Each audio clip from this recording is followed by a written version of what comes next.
আসসালামু আলাইকুম প্রিয় ভাই বন্ধুরা, কি অবস্থা, কেমন আছেন? সকালে চলে আসলাম আপনাদের সকালের ঢাকা শহর দেখাতে, ছাদের উপরে 14 তলায়। তো সকালের হজরের নামাজটা পড়ে চিন্তা করলাম যে মোরগের ডাক শুনতে পারতেছেন?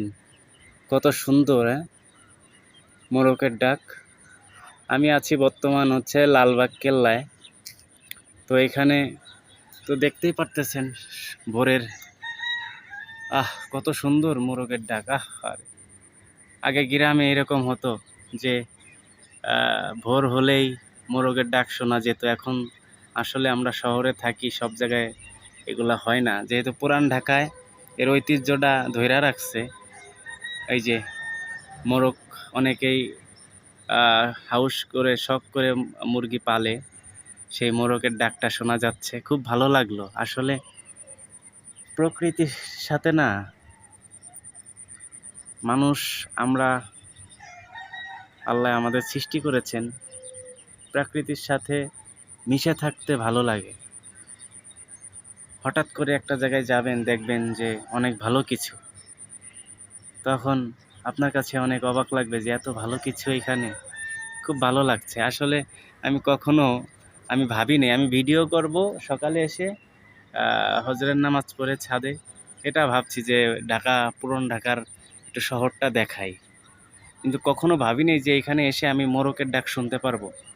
তো মোরগের ডাকটা শুনলাম, ভালোই লাগলো আসলে। যে গ্রামে ছাদের উপরে এটা সাদা কাঠ গোলাপ, এটা অনেক সুন্দর ফুল, দেখতেই পারতেছেন। খুব ভালো লাগতেছে। মোরগের ডাকটা আসলে যতবারই শুনি ততবারই নিজের কাছে সেই ছোটবেলার কথাগুলো মনে পড়ে যায়। সকালে ঘুম থেকে উঠেই মোরগের ডাক শুনতাম, আর পুরান ঢাকায় এসে সেই মোরগের ডাক শুনতেছি। একটা কল্পনার বাইরে ছিল যে পুরান ঢাকায় এসে মোরগের ডাক শুনবো। পুরান ঢাকাটা আসলে আমার কাছে পার্সোনালি অনেক ভালো লাগে, সবার কাছেই ভালো লাগে। পুরান ঢাকা ঘনবসতি, কিন্তু সবাই আসলে এখানে মিলে চলে। পুরান ঢাকার বাসিন্দা যারা আছেন সবাই মিলে চলে, এটাই ভালো লাগে। সবাই একত্র হয়ে চলাফেরা করে। ছোটবেলার বন্ধু বান্ধব এখনো বয়স হয়ে গেছে। এই যে দেখাচ্ছি এই মাঠটায়, লালবাগ কেল্লার যে মাঠ, এই মাঠটায় খেলাধুলা করেন অনেক বয়স্ক ফ্রেন্ড সার্কেল যাদের আছে, তারা। খুব ভালোই লাগে। এই যে আমি যেখানে দাঁড়িয়ে আছি, একটু জুম করে যদি দেখাই, আমার ক্যামেরাটা এতটা ভালো না। এটা লালবাগ কেল্লা, ঠিক আছে? লালবাগ কেল্লার যে রাজাদের সেই লালবাগ কেল্লাটা এইখানে। আমার ক্যামেরাটাই ধরতেছে না, এত দামি ফোন চালাই না আমি যেহেতু। যাই হোক, এই যে এইখানে আপনার ইবনে সিনা হসপিটাল।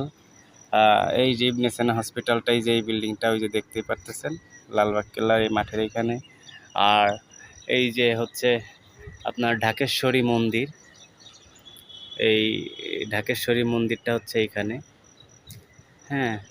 তো সব মিলে আসলে পুরান ঢাকার যে একটা সকালবেলার যে আপনার